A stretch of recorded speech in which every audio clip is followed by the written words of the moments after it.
ذرا امیجن کریں آپ نے 3 سال صرف محنت کی ہو، ہر اوکیزن چھوڑ دی ہو، ہر تہوار پر صرف کتابیں کھولی ہوں، اور اس کے بعد پتہ چلے کہ ایگزام پیپر پہلے ہی لیک تھا۔ تو اب سوال یہ ہے کہ اگر سسٹم فیئر نہ ہو تو اتنی محنت کرنے کا آخر کیا فائدہ؟ اور اسی سوال نے ہزاروں ہندوستانی نوجوانوں کو سڑک پر لا کر کھڑا کر دیا۔ لیکن کیا یہ صرف ایک ایگزام لیک کا پروٹیسٹ ہے یا اس کے پیچھے کچھ اور بھی چل رہا ہے؟ اور سب سے امپورٹنٹ بات کہ پاکستان اس کہانی سے کیا سیکھ سکتا ہے؟ پچھلے کچھ مہینوں سے انڈیا میں ایک اسٹوڈنٹ لیڈ موومنٹ چل رہی ہے جس کا مرکز ہے دہلی کا جنتر منتر۔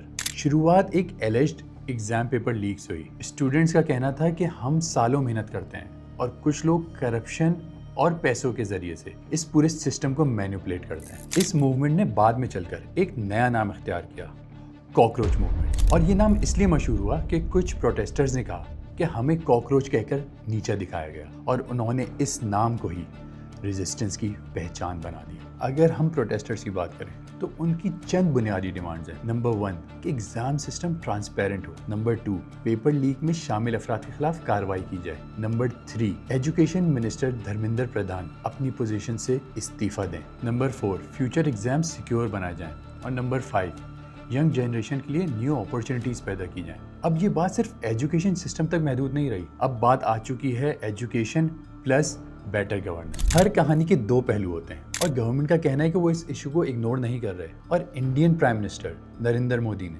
اسپیشل فاسٹ ٹریک کورٹ بنائی جو اس ایشو کو دیکھ رہی ہیں، اور ان کا کام ہے کہ ان ایشوز کو جلد سے جلد ریزالو کریں۔ لیکن انڈین گورنمنٹ کا کہنا ہے کہ سیاسی جماعتیں ان ایشوز کو اپنے پرسنل گینز کے لیے استعمال کر رہی ہیں، اور ایجوکیشن منسٹر کو ریموو کرنا مسئلے کا حل نہیں۔ ان نٹشل گورنمنٹ کا کہنا ہے کہ ریفارمز تو ضرور کی جا سکتی ہیں، لیکن پریشر میں ایک سٹنگ منسٹر کا ریزائن لینا مسئلے کا حل نہیں۔ سچ شاید ان دونوں باتوں کے درمیان ہے۔ اصل بات یہ ہے کہ انڈیا میں پیپر لیکس پہلے بھی ہوتے رہے ہیں۔ ایس ایس سی، نیٹ اور دوسرے کمپیٹیٹیو ایگزامز کنٹروورسی کا شکار رہے، اور اسی وجہ سے شاید آہستہ آہستہ اسٹوڈنٹس کا ٹرسٹ اس نظام پہ ختم ہو گیا ہے۔ لیکن دوسری طرف ہر پروٹیسٹ کا ایک سیاسی اینگل بھی ہوتا ہے۔